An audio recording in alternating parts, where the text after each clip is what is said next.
À vous. Bonjour à tous, c'est bien ici en direct du musée de Saulieu, le musée Pompon.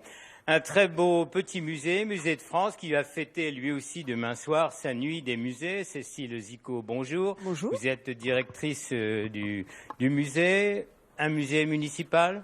Un musée municipal contrôlé par le département, la collection de François Pompon. Et donc c'est un musée qui fonctionne avec 3 personnes. Donc on a un petit personnel au bout du compte. Petit personnel, oui. Mais qui a plus que doublé le nombre des visiteurs en 3-4 ans. Vous êtes passé de 4 000 à 9 000. Oui. Qu'est-ce que vous avez fait? Eh bien, en fait, on a sorti le musée de ses murs. En fait, on a offert un musée à ciel ouvert dans la ville. Le musée, c'est la ville dans le musée et le musée dans la ville, en fait. C'est-à-dire qu'au fil des rues, des ruelles, on trouve des sculptures, oui. Des œuvres tout au long de l'année. Voilà. Et ça a enclenché la venue de visiteurs ici même. C'était une vitrine, en fait. Une vitrine qui amène les gens à visiter le musée. Donc, on voit une ville artistique, vu que cette année, c'est Sophie Verger que nous invitons, et l'année prochaine, Richard Orlinski. Donc, en fait, c'est une vitrine d'appel pour venir visiter le musée.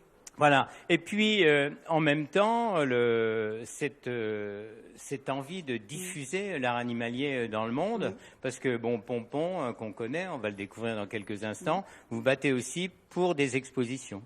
Oui, en fait, notre travail est de faire connaître Pompon aussi à travers le monde. C'est pour ça aussi qu'on fait des partenariats avec des associations d'artistes animaliers, des sociétés, et puis on va exposer également, on est partenaire aussi au Salon des artistes animaliers de Bruxelles, donc on s'expatrie un petit peu. En fait. Alors, des images maintenant pour découvrir le clou de spectacle, c'est demain, la nuit du musée. Oui. Le musée est gratuit, ouvert jusqu'à 21h. Donc, on passe par le musée et après, on va retrouver Phil Keller, le magicien. Oui, voir de la grande illusion, parce que le choix de la ville de Saulieu est d'offrir une fois par an un spectacle de grande qualité.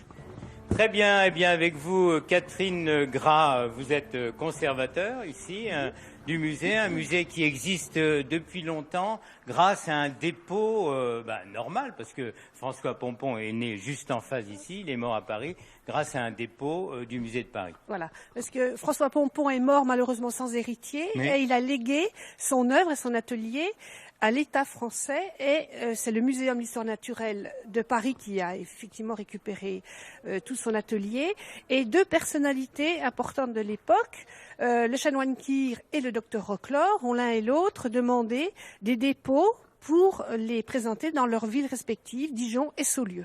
Alors, quelques mots maintenant sur François Pompon, qui était le contemporain de Rodin, il a travaillé avec lui, de Claudel, et qui s'est mis un peu plus tard à faire de l'art animalier. Expliquez-nous.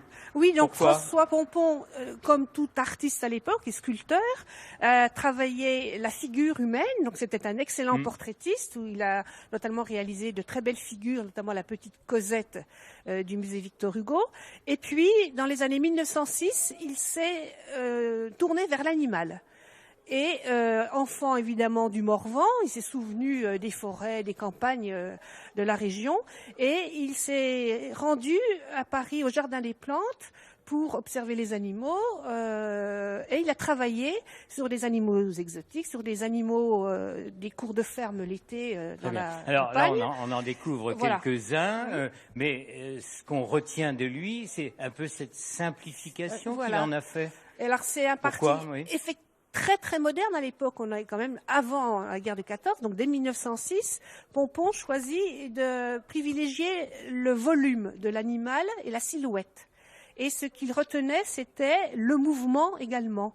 Donc, des animaux, vous les découvrez sous leur forme la plus simplifiée possible, c'est-à-dire la silhouette qui permet de l'identifier immédiatement, mais ce n'est pas si simplifié que cela, puisque on reconnaît quand même très nettement le caractère de l'animal dans les expressions de la tête ou dans les mouvements très particuliers, mais le fait de ne figurer ni poil ni plume ne le gênait pas, ce qui a beaucoup choqué évidemment à l'époque. Voilà, alors on s'est arrêté un peu longuement sur François Pompon. Rapidement pour conclure, donc d'autres étages. Un Saulieu, c'est la ville-étape, on pense à Bernard Loiseau bien sûr, donc ça fait partie partie aussi de salles du musée. Oui, alors on a déjà la ville-étape illustrée par une salle gallo-romaine avec des stèles, rappelant que Saulieu était installé le long de voies antiques qui allaient à Alésia, entre Autun et Alésia.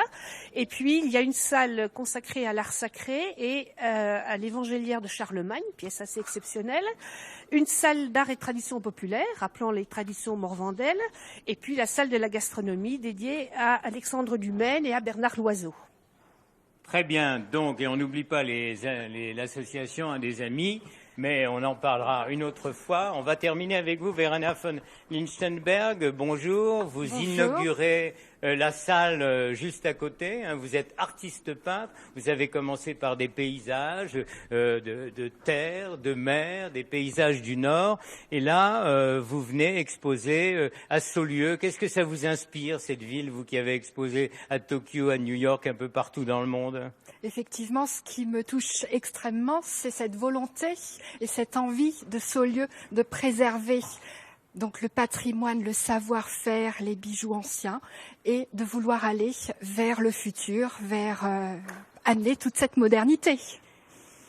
Alors, eh bien, illustrez avec vos propos les images de votre exposition que l'on découvre, encore une lumière un peu unique, celle du Nord, l'extrême Nord. Oui, effectivement, l'exposition se nomme Contraste, confrontation, avec des toiles nocturnes, l'hiver, en Norvège, des aurores boréales qui dansent, qui chantent dans le ciel, des éléments rouges architecturaux, sculptures, bâtiments. Et face à cet univers-là, un univers tout blanc, le pôle sud, la lumière australe. Voilà, donc demain, enfin le musée est ouvert toute l'année, mais demain c'est gratuit, donc vous avez l'occasion de visiter le musée. La nouvelle salle du musée qui est juste à côté et le festival de magie le soir.